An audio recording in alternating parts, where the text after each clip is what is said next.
Исәнмесез, без сезне Кабаттан адымнар тапшыру студиясеннән сәламлибез. Атнаның төп вакыйгалары, аларга караш, фикерләр һәм шәхесләр бүгенге чыгарылышта. Алар быел җәйсез калды. Су баскан татар авыллары кышка ничек керәчәк? 17 майда авылдан чыгып киттек. Хәзерге вакытта әле өйдебездә яшәйбез. Питбайклар, спорт техникасымы, әллә инде балага куркыныч уенчыкмы? Шын рәхәтен күрер өчен аны юлларда йөрис түгел. Шайтан туе яки анда катнашуыңнан катнашмавың хәерлерәк. Безгә мондый олимпиада кирәкме? Бу оештыручылар бөтен дөньяны үзләренчә шаккатырга теләгән. Шаккатыра алдылар.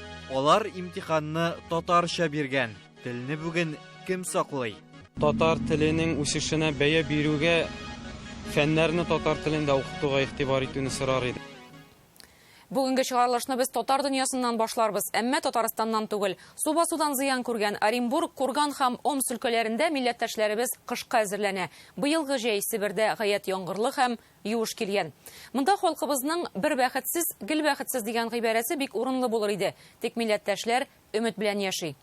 Беренче репортажыбыз Омск өлкәсеннән. Әбәргүл, Олыбүрән, Әшәвән, Себердәге иң борынгы татар авыллары. 2 елдан Әшәвән 800 еллыгын билгеләп үтәргә тиеш. Быел башларына төшкән бәлә татар авылларының язмышы да ул. Күченеп китәргәме, юешләнеп беткән йортны яңадан яшәрлек хәлгә китерергәме? Милләттәшләр икенчесен сайлый.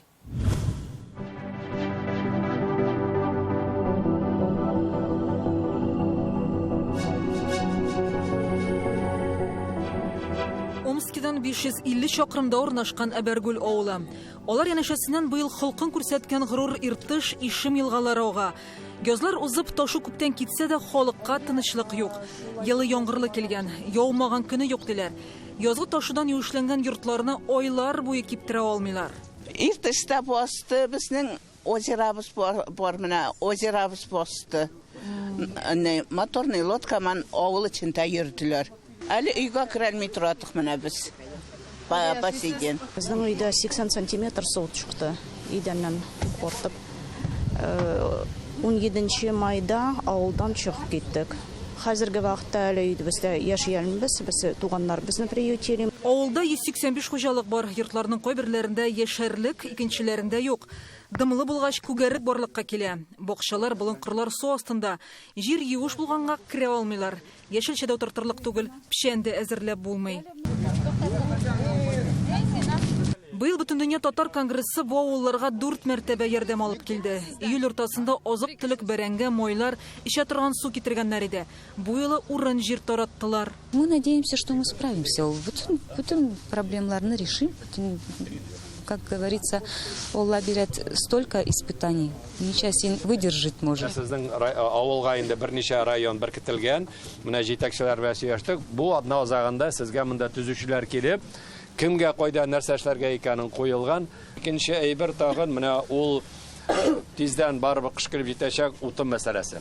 Халык белән очрашуларда Омск өлкәсе хакимиятеннән вәкилләр катнаша. Салкыннар башланганчы йортларны киптереп, яшәргә яраклы хәлгә җиткерергә кирәк.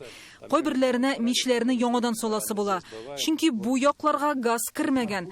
Күпләрнең утыннарын ташу агыза, әзерләп тә булмый. Кышка 4-5 машина утын китәделәр.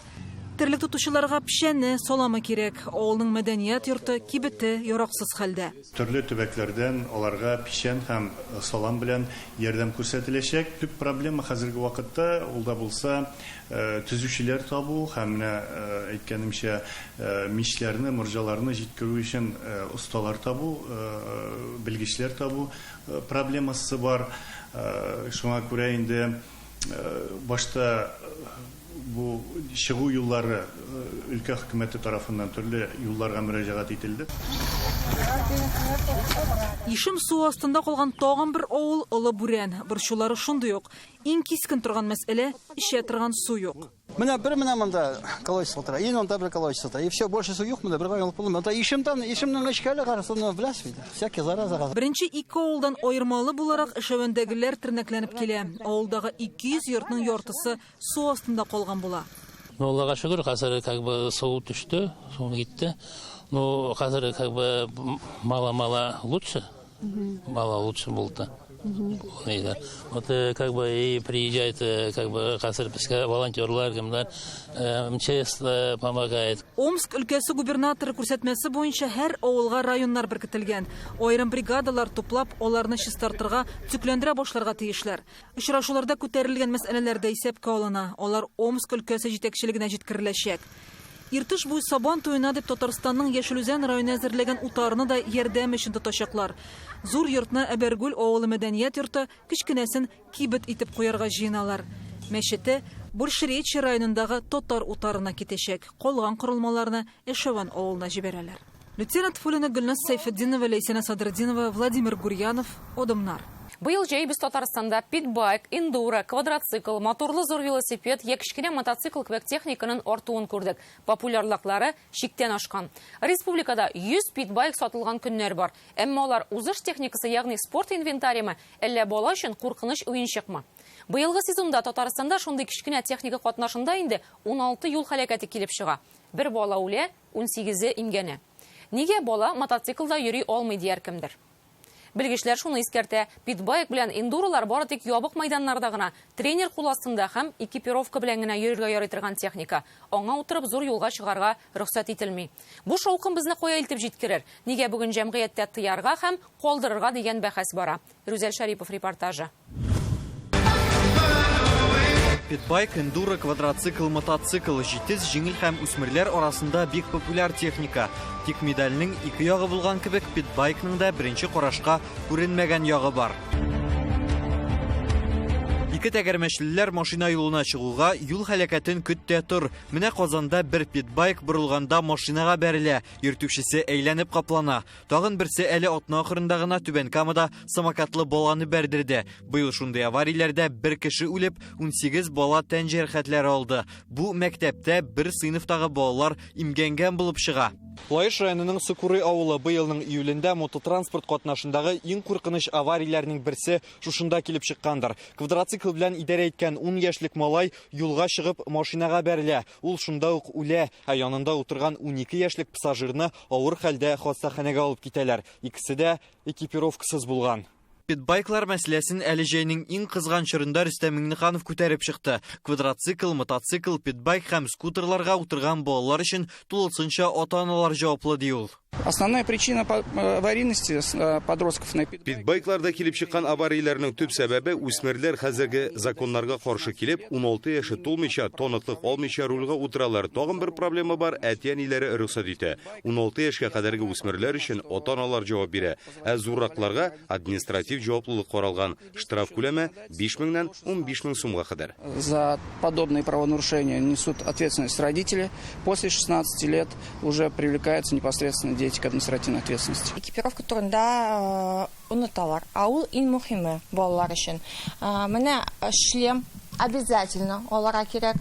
Мотоботы булырга тиеш. Рәмзия кебекләр бармак белән генә санарлык. Аңа 36 яшь. Бер ел элек питбайклар белән кызыксына башлаган, дистәләгән ярышларда җиңгән. 13 һәм 15 яшьлек кызлары да мотоспорт белән шөгыльләнә. Күпме балаларны монда да менә өйгәмдә туктатам.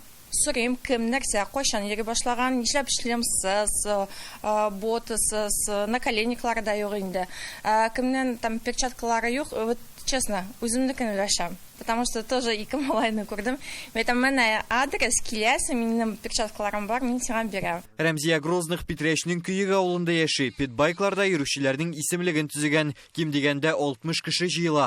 50се балалар. Бу социаль челтәрләрдә питбайкларга зарланучылар иң күп булган урыннарның берсе. Менә монда бер егет машиналар юлыннан питбайкының арткы тәгәрмәченә басып бара. Торак йортлар яныннан бер-берсен узышып йөриләр. Текә таудан төшкәндә көпчәк астына велосипедтагы бала эләгә. Тыңламыйлар балалар, возраст такой. Гомерләре өчен борчылабыз күбесенчә. Жүрсеннәр, пожалуйста, ну, әкертен генә жүрсәләр, алар бит күп баралар. Без 14 яшьтә инде, 13 яшьтә, 12 яшьтән авылда эшләтеп биргәннәр инде. Үзебез карыйдыр. Хәзер закана, конечно, балаларыбызны кулда йөртәбез. Глушителен тегеннән ситкәсәң, шутырып башлый ул. Опасно. Монда жол үсте бит. Хәзер Татарстанда көненә 100 питбайк сатылган вакытлар бар. Бу техника Кытайдан күп керә һәм чагыштырмача очсыз. Аны ким дигәндә 36 меңгә табарга була. 2022 елда чыраштырганда быелга запрос на покупку питбайка 1,5 тапкырга күбрәк. Бу техника 95% спорт инвентарь дип шутлана. Шын рәхәтен күрер өчен аны юлларда йөриш түгел. Урманнар, таулы җирләрдә, табигатьтә менә шунда аның стихиясы. Кеше үзенең күңелен дә ала и кешегә дә мишә итми.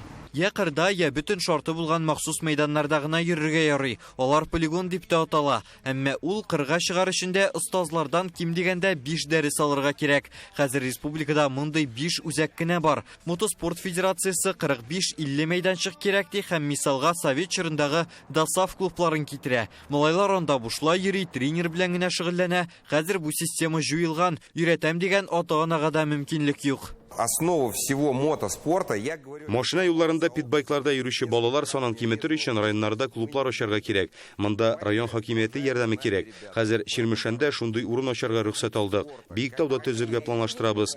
Минемчә, мототранспорт белән кызыксынган балаларны питбайклар белән спорт буларак шөгыльләнергә шулай гына җәлеп итеп була.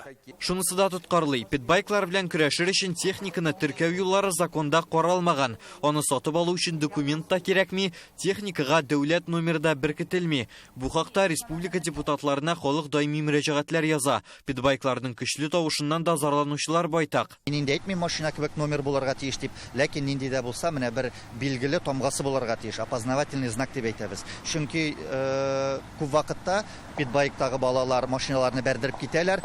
Ул камерага әлегә, ләкин питбайктагы кешене танып булмый, номерын белеп булмый. Хәзер әлеге мәсьәлә белән Россия дәүләт думасы депутатлары да кызыксына. Канунга үзгәреш кертү мәсьәләсен көзге сессиядә карарга мөмкиннәр. Бүген белгечләр арасында бу яңа техниканы тыярга дигән караш юк. Алар яшьләр арасында мотокультураны җәелдерү якла. Рүзәл Шарипов, Гадел Миндубаев, Игорь Романов, Яңа Гасыр каналы.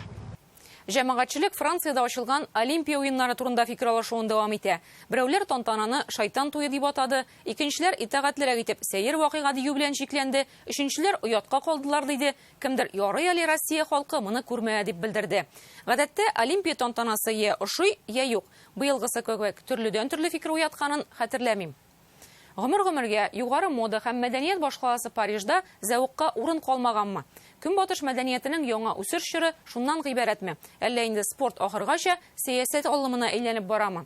Христиан дине вәкилләренең күңеленә тигән күренешләр, традицион булмаган мөнәсәбәтләр пропагандасы, мондый мөхиткә ләгүдән бигрәк ярышларда катнашмавын хәерлерәк дигән спортчылар бар. Татарстан халыкара дәрәҗәдәге ярышларны даими уздырып торучы төбәк. Без аралашкан белгечләр Олимпия уеннары ачылышына әнә шул яссылыктан карады. Менә бу булган хәл бит инде башка сыймаслык вообще. Менә мин эш баланың әтисе буларак боевны күрсәтмәсен идем дә. Гандболчы Айрат Хәсәншин ачылыш тантанасын күргәч аптырашта калган. Ул аны шайтан туе дип атый. Үзенең дә Парижга барганы бар, шундый бай тарихлы шәһәр мондый программа әзерләр дип уйламаганда. Иратлар хатын-кыз киемнәренә киенеп уйнап утыралар, нетрадицион ориентацияларны күрсәтеп, алар бит әле пропаганда ясыйлар. Олимпик уеннар ачышы һәр вакыт бик зур һәм матур спорт бәйрәме, ләкин Франциядә бу бәйрәм бозылды.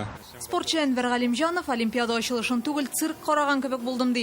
Күпме мөселман илләре вәкилләре җыелган тантанада оятсыз күренешләр тәкъдим итү бөтенләй башка сыймаслык хәл дигән фикердә. Snoop Dogg, ниндидер трансвестит, шундай берләрне аңламыйм. Бу спорт бәйрәме булырга тиеш, алар ниндидер шоу, цирк ясадылар. Ачылыш тантанасының башында Сена елгасы буйлап көймәләрдә спортчылар йөзеп килгәндә комментаторлар Көньяк һәм Төньяк Кореяны бутаган. Мәдәни программа безнең халык өчен тагын да сәеррәк була. Төрле илләрдә төрле караш шушы ук традицион булмаган jinsi münasebetlerge bizde indi gümmen anı propagandalау kanun bilen şiklene şu olimpiadanın açılışı tağı da şundi bir көңелсез әйберне күрсәтә, үзләренең мәдәният, үзләренең сәнгатеннән алар тагы да иртәрәк баш тартканнар. Европада бүген нәрсә барган күрәбез, jinsi азгынлык, jinsi бузыклык, дингә каршы уятсыз гамәлләр. Мин бер нәрсәгә дә гаҗәпләнмәдем дөрес әйткәндә. Бу оештыручылар бөтен дөньяны үзләренчә шаккатырга теләгән. Шаккатыра алдылар. Начармаган адәмме шаккатыра алдылар. Христианнарга кагылышлы мизгелне дин вәкилләре мәсхәрәләү дип кабул итте. Менә бу кадрларны Леонардо да Винчиның Иисус Христосның трапеза вакытын сурәтләгән картинасы белән чагыштырдылар. Ләкин Христос урынына олы гәүдәле хатын-кыз, апостоллар урынына зәңгәргә буялган Ирод чыкты. Для православного христианина глумление над таинством Евхаристии является самым обидным. Без моны христиан динен кимсетү, дин вәкилләрен мыскыллау буларак кабул иттек. Алар иң изге әйбердән көлделәр. Олимпиада ачылышында без аларның Аллаһка ышанмауларына инандык. Без аны бәйрәм буларак кабул итә идек. Үзебезнең аюларны күреп, ягъни үзебезнең спортчылар өчен кайгырып, шатланып, сөенеп карый идек. Быел инде шундый яман, хәерсез, инде шау-шу куптарган хәлдә бу ачылышы булды. Дөнья дәрәҗәсендәге спорт вакыйгасында тарих, спортның булмавы Олимпия хәрәкәте вәкилләрен гаҗәпләндерә. Без Олимпиаданы беренче чиратта яшьләрне, балаларны тәрбияләү ягыннан карыйбыз. Аларны спортка тарту һәм үстерү дип. Шуңа күрә менә бу ачылу тантанасын күрсәтмәү бәлки ул яктан әйбәттә булгандыр. Бездә ачылыш тантаналары булды инде. Бик зур итеп 10 еллык универсиада ачылганда Казанда, андары World Skills ярышлары алдыннан анда безнең ил тарихы да, дөнья тарихы да күрсәтелгән. Тантанадан соң кайбер илләр, аерым бер шәхесләр программаны тәнкыйтьләп чыкты. Кемдер быел Казанда узган БРИКС уеннары ачылышын үрнәк итеп китерде. Анда классик программа тәкъдим ителгән иде. Халкыбызның биек тарихы, республиканың һәм илнең бүгенге үсеше, технологик алгарышыбыз, милләтләр һәм диннәр татулыгы. Цифровые виды спорта объединяют людей по всему миру. Аңарчы Татарстан киләчәк уеннарын уздырды. История эры диджитал игр начинается сегодня. Ул катнашучыларны үзенең технологик алымнары белән сокландыра алды. Бу бәйрәмнәрдә катнашкан 100дән артык ил вәкиленең берсе дә үпкә хисе белән китмәде. Шулай матур яшәешнең күрсәтү, миңа калса ул безнең шундый үзенчәлек күрсәтелгән, безнең халыкның, безнең илнең нәтиҗәләре менә гомер буе эшләгән нинди халыкара бөтен дөнья күләмендә күренекле вакыйгаларга без ия булганын барсында анда күрсәттек. Спорт ярышының ачылышы шундый БРИКС шикелле, безнең Казандагы шикелле БРИКС үтәргә тиеш диделәр. Менә шундый открытие шундый булырга тиеш. Күп акцент спортсменнарга, спортчыларга, аларның тренерларына. Әлбәттә безнең бидә мондый хәл булмас иде. Безгә әлбәттә гаилә кыйммәтләренә игътибар биреләр дип уйлыйм инде мин шундый нәрсә традицияларга. Без аралашкан белгечләр дөньяның соңгы 2 елда каршылык чорында яшәвен аңлый. Бу тантана исә Көнбатыш белән Шәрык дөньясы арасындагы рухи упкынның тирәнлеген күрсәтте сыман. Инзилә Хөсәенова, Данил Филатов, Игорь Романов, Дина Газалиева, Дмитрий Шилов. Адымнар. Без хәзер бер мәлгә бүленеп алабыз, аннары дәвам итәрбез. Сез адымнар карыйсыз. Татарстан кырларында 2024нең уңышы өчен көрәш бара. Бу атнада игенчеләр 2,5 миллион тонна ашлык җыйды. Яңгыр эшне тоткарламаган булса, миллион була иде ди хуҗалык җитәкчеләре. Уңыш гектардан уртача 32 центнер тирәсе чыга. 20 булганнары да 39-50 центнерлы районнарда бар. Катлаулы елның кадерле бөртекләрен җыеп алуда шиге юк җитештерүчеләрнең. Алар хәзер гадел бәя көтә. Амбарларда узган елдан калган 1 миллион тоннага якын ашлык та бар бит әле. Өметләр һәм кырлардагы бүгенге хәл турында киләсе репортаж. Алтыда киләбез. Яны бит башта чык була, кабайларны читартабыз, майлыйбыз. Шул 8-дә кузгалабыз инде. Машина булса 8-9-га эшлибез. Кояш чыккан сәгатьләрдә Апасмол агрофирмасының Горбунов бүлеге кырларында 12 комбайн эшли. Көзге культураларны сугалар басулардан ашлык исе килә, хезмәт шавы ишетелә. Жылына карайын аның уңышына чар түгел. Бар төрле җире, чыккан җирдә бар, чыкмаган җирдә бар. Булай уртача алганда уңыш инде жарамасын түгел, әйбәт. Былтыргы жылны бит инде чәчтек, кырлык булды, тишелмәделәр. Безнең инде районда менә 12 мең гектардан артык көзге культура чәчелгән. Аларның 30% гына тишелеп калды. Калганнары инде фаза шилче дибез, теге башыңына төрткән, менә шундый гына булып тордылар алар. Яз көне кыш җылы булганлык белән, кар күп булганлык белән алар мотор итеп тишелделәр. Барыбер шушы салкынлык дип әйтим инде урожай үзенекен эшләде. Безнең район бүгенгесе көндә менә барабыз 25 центнер белән. хотя республика бара 30 центнер белән. Кырга 18 июльдә чыкканнар күзге бодайның 3/2 өлеше җыелган инде, аннары арпага тотыначаклар. Эшчеләргә кытлык бар, студентларны да җәлеп иткәннәр. Biz колледж белән шушыннан 3-4 курсларны бирәләр. Безгә шул малайлар белән утатабыз, иретәбез, алар белән эшләп китәбез инде. Апас районы буенча барлыгы 40 мең гектарда урып җыю эшләрен башкарып чыгасы була. Бүгенгә барлык мәйданның 20%-ында эш башкарылган, көннәр аяз торса 3 атналык эш калады игенчеләр. Әлегә эш тәртибен яңгырлар көйли. Менә бу кырда да узган көнне яңгыр яуып киткән, комбайннар тизелешеп тик тора. Карның состояниесен карап торабыз инде. Где-то 1 сәгать жарым, 2 сәгатьтән чыгып була, әле баягына карадым, буларынсын 28% пока чыгып булмый. Кызганычка каршы сдавать иткән журналларыбыз 18-20% валанс белән китә. Ну, скидка ясыйлар инде, шул валанска хәзер алар бит кип тора аны. Яңгырлар республиканың яртысында эшне туктатты, әмма бу кирәкле яңгыр иде диләр министрлыкта. Шул кукуруза, семенка әлебезнән дә шикәр шигендерләре табигатькә каршы килеп булмый. И яңгырларның да үз вакытында булуы бик мөһим, чөнки әле безнең уҗым культуралар чәчәсе бар. Узган ел күргәнегезчә бу вакытта кып-коры булып, 2 ай коры торып, берәр ай безнең чәчелгән уҗым культураларыбыз берәр ай чыга алмыйча яткан урыннар булды. Игенчеләр бүген булган уңышны түкми-чәчми җыеп алырга дигән максат куеп эшли һәм гадел хаклар көтә. Апас районында узган ел үстерелгән ашлыкның 70% сатылмаган. Былтыр без мына бодайларны сдавать иттек 7 сумга хәтле төшеп бетте бәясе. Хотя аның себестоимосты иң ким себестоимосты 7 сум 50 тиен. Хәтта кайсы бер хуҗалыкларның 11-12 сумга хәтле себестоимость җитте. Менә сез уйлап карагыз, 12 сум себестоимость, 7 сумнан игенне сдавать иткәч, ул бит инде хуҗалык убыткыга эшли дип. Быелгысы җылны килгәндә да бүгенге көндә бер шакка мына спрос бар, 20 сумнан уже бүген. Но бодай турында инде 5нче класс бодайны 12-14 сум дип әйтәләр. Ну әле пока убыркы вакытында аның бәясе чыгала. Әгәр дә бүгенге көндә 12 сумнан да ким булмаса, инде менә җитәкчеләр сөйләшәбез, 12 сумнан да ким булмаса, без инде шунарга риза. Но инде ул җитәкченең 20 сумнан сатсаң, тагын да әйбәтрәк ул. Ул бит инде кешенең менә комбайнны сагыштырсак кына, 3 ел элек ул 10 миллион торса, быел тора почти 30 миллион. 3 тапкыр артты. Ә игеннең бәясе һаман шул ук тора. Бүгенгә иң күп суктырылган мәйданнар Әлки, Алексеевск, Буаз, Паста, ә иң югары уңыш Чистай, Тәтеш, Зәй районнарында. Гөлнар Сайфетдинова, Гадел Миндубаев, Адымнар.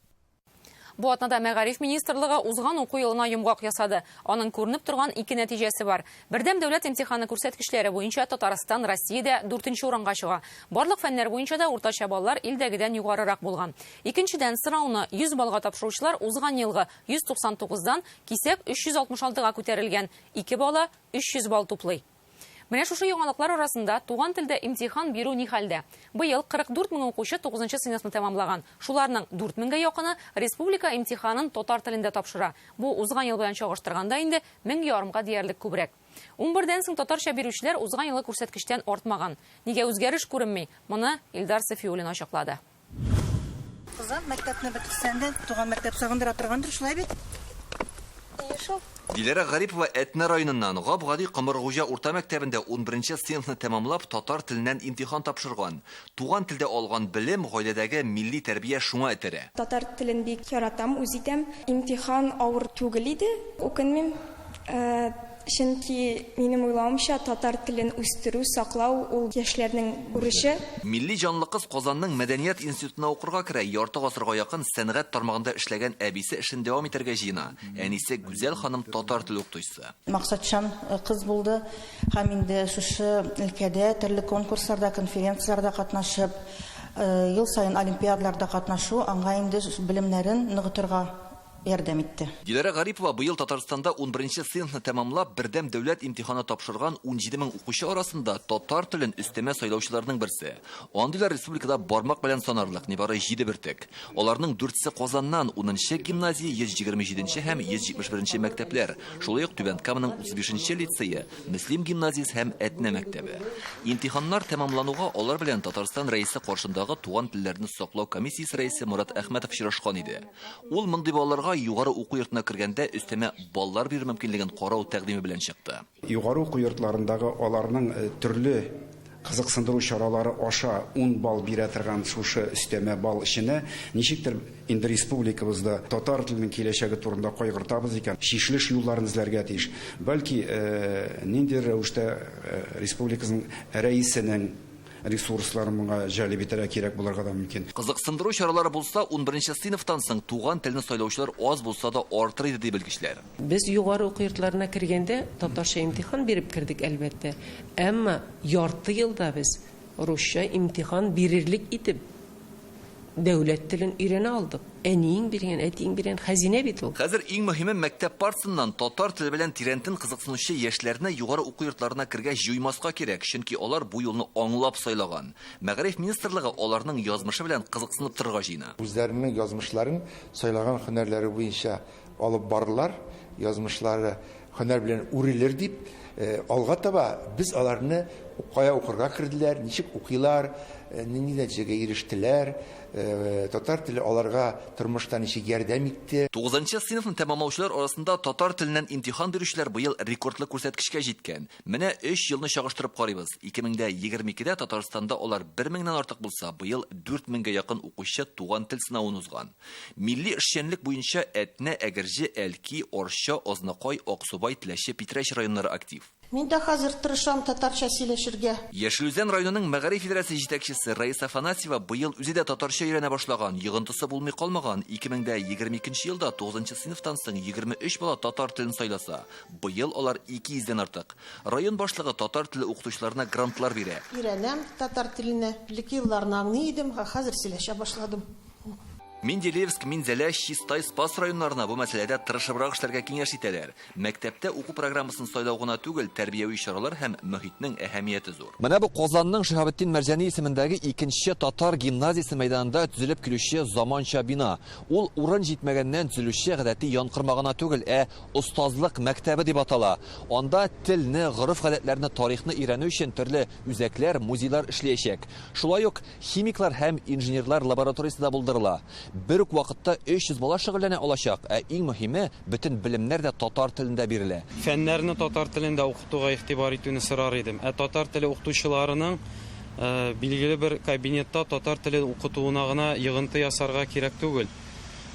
Татар милли мәгариф ул нәрсә? Безнең бит милләт ул беренчеләрдән булып үзенең мәгариф системасын булдырган халык.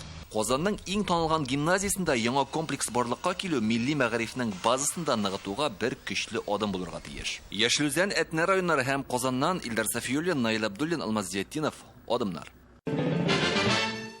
Атнаның гыйбрәтле хәлләре, сабаклары һәм тормышка юморлы караш кодак сәхифәсендә сүзне Данил Сәфәровка тапшырам. Исәнмесез. Вологдада зур җыелыш көтмәгәндә инглиз теленә күчә. Мәгариф өчен җаваплы Түрә ханым хисап тота. Баксаң, төбәктә инглиз теле буенча имтиханнар начар тапшырылган икән. Губернатор вазифасын башкаручы проблеманың сәбәбен сорый инглиз телендә. Английский язык и информатика. Здесь результаты, собственно, несколько ниже. Почему? Beg your pardon. What's the difficulty is with English language? What's wrong with English? I beg your pardon. Please answer my question. Баксаң, өлкә башлыгы халыкара мөнәсәбәтләр белгечлегенә укыган икән. Шуңа күрә инглизчәсе мутконыкыннан яхшырак. Let me speak from my heart in English. Today is a unique moment in time, both for my country and for FIFA. Менә шулай губернатор җыелышта тәмен белеп кенә Let me speak from my heart лап кына сөйләште. Ярый әле теге Түрә хатын, әле балалар Кытай телендә начар беләләр дип өстәмәде. Губернаторны уңайсыз хәлгә куяр иде. Булай өлкә башлыгы үзе белән бик канәгать калды. Please answer my question, if you don't mind. Бомбарбия. Кергуду. Июль ахыры, август башы елдагы шабрас дула бала. Түбән Камада җил өермәсе ышкышлар белән уенчык кебек уйнады, күргәнсездер инде. Шиләбедә елга яңгырдан соң шул хәтле күтәрелгән ки, бер абзый тротуардан гына кармак белән шуртан эләктерде. Щука. Бит көчле яңгырлар кайбер коммуналь проблемаларында шиша ала икән. Новороссийскиның бу йортында озак вакыт су булмаган. Яңгыр коя башлагач, бер абзый балконга чыгып, рәхәтләнеп башын юа. Безнең халык өстенә таш яуса да әллә ни кайгырмый. Ленинград өлкәсендә егетләр шашлык пешерә. Торнадо килеп җитсә, аның белән дә бүлешербез диләр. Там что с мясом? Там скоро мясо будет. Там просто торнадо идет уже. А мы поделимся с ним.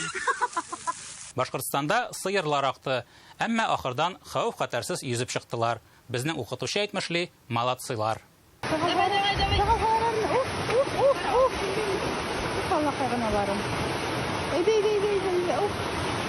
Зур ташуларда күпер кирәк шул. Рязань өлкәсендә күперне бик вакытсыз сатып җибәргәннәр. Берәү 60 тонналы конструкцияны тоткан да кисеп металлоломга тапшырган. А что, так можно было, что ли? Ярый әле Кургандагы күпер тимер түгел. Аны да сатып җибәрерләр иде. Ул агачтан. Әмма бик экстремаль. Аннан курку белмәс әбиләр генә чыгып йөри ала. Яңгырлар бездә генә түгел. Кореяда ташудан соң зыян күрүчеләрне коткарыр өчен Ким Чен Ын үзе килгән. Артыннан берәү урындык тотып йөргән күрәсең. Менә шундый расходлы коткаручы. Менә шундый хәлләр. Хәүф-хәтәрсез август теләп калам сезгә. Сау булыгыз. Безнең бүгенге тапшыруыбыз тәмам. Бер атнадан шимбә кичендә очрашырбыз. Исән сау булыгыз.